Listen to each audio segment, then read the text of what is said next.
भारती हरिकृत नीति शतक श्लोक संख्या 23। जाड्यं धियो हरति सिंचति वाचि सत्यम मानोन्नति दिशति पापमवाप करोति चेतः प्रसादयति दिक्षु तनोति कीर्ति सत्संगति कथय किम न करोति पुंसाम। सत्संगति मनुष्य के लिए क्या क्या नहीं करती। यह जो सुंदर संगति, अच्छी संगत के पर आधारित यह श्लोक है कि सत्संगति मनुष्य के लिए क्या क्या नहीं करती। सत्संगति से ही जाड्यो ध्येयो हरति, मनुष्य की जड़ता अज्ञानता दूर होती है। हम एक अच्छे व्यक्ति, एक विद्वान व्यक्ति के साथ रहेंगे तो हम जिस गलत ज्ञान को अपने भीतर आत्मसात किए रहेंगे वो अज्ञानता दूर होगी। तो सत्संगति मनुष्य की बुद्धि की जड़ता और अज्ञानता को दूर करती है। वाची सत्यम, और वाणी में सत्य का प्रसार करती है। जब हम सही जानेंगे तो सही बोलेंगे। मनोन्नति, मन का मान सम्मान में वृद्धि करती है। पापम अपा करोति, और पाप को दूर करती है।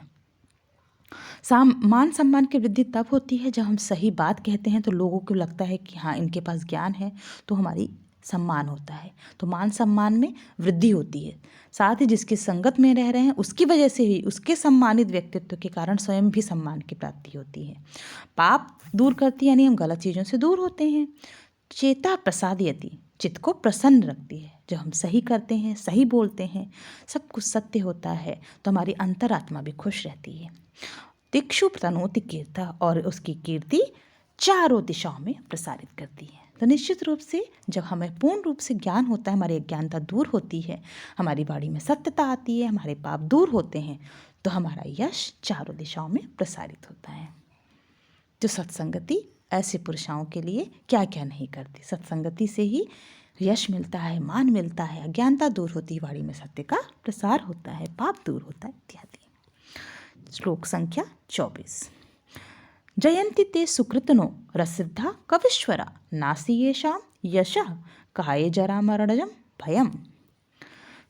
इस श्लोक में बताया गया है कि जिन महाकाव्यों के यश रूपी शरीर को जरा मरणम च, वृद्धावस्था और मृत्यु की अवस्था का भी भय नहीं होता है। यशः काय, उनके यश रूपी शरीर को ऐसे रससिद्ध सुकृत पुण्यात्मा और रस निपुणता में प्रमुख महाकविश्वरा विजया जयंती, उनकी ही विजय होती है। उदाहरण स्वरूप अगर हम कालिदास को देखें तो उन्होंने इतने सुंदर ग्रंथों की रचना की, महाकाव्य लिखा, नाटक लिखा, ग्रंथ लिखा, और उनका जो शरीर है वह यश रूपी शरीर आज भी उनके हमारे बीच मौजूद है। न तो उन्हें वृद्धावस्था का भय है, न मरना का भय है। उनका यश आज भी प्रसारित है और आज भी हमारे बीच है। हम उनके बारे में जानते हैं और उन्हें याद करते हैं। तो ऐसे पुण्यात्मा की हमेशा सिद्ध कवियों की विजय होती है। श्लोक संख्या 25।